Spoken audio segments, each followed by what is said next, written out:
So these 5 bags, these represent what I bought to take up with me to Barrow, Alaska. Now, these 5 things cost me a whopping total of $333.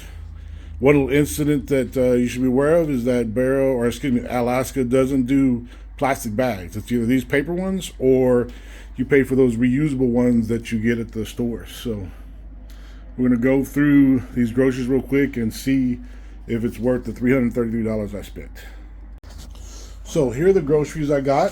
I don't think I went overboard. Kind of indulged in a couple things, but these are mostly just snacks.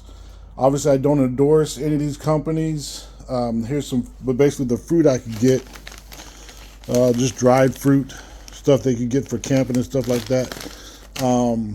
I don't endorse any of these companies. They're just things I liked or wanted to try. So I don't know the rules on endorsing stuff and putting stuff on the videos. I'm sure I hear about it, but these are just things I got.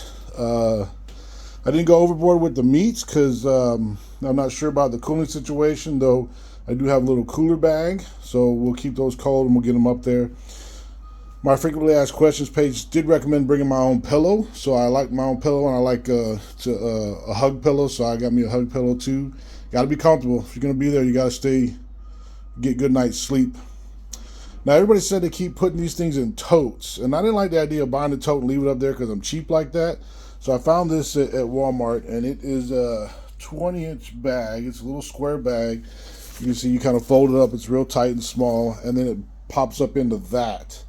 So I figure I can put my food in there, and then when I'm done with it, I can collapse it, and then we can continue using the bag later. But this is everything. You see, I got one of those camping meals. I've never had this before, but ice cream sandwich, breakfast little skillet thing. We'll see how it goes. Another thing I don't have here, which I did forget, is powdered milk. I'm gonna get that, and then we'll continue on here if I can fit everything I currently have into my bag here, and we'll see how that looks in a minute. All right, as you can see, all that food fits in those 2 bags just fine, pretty easy. Now, one thing to remember is you're checking them. You still have to follow that 50-pound rule that airplanes have. That otherwise they might be free, but after 50 pounds, you're going to have to pay a fine. So just remember that you don't get too crazy with your food. And once we get to Barrow, we'll see how well these things survived. I know they're pretty cheap bags, but we'll see how they survive under the plane, and we'll see how well the food survives in it under the plane. All right, I'm going to go on a tour of Anchorage right now, so we'll see some pictures of that, and talk to you guys later.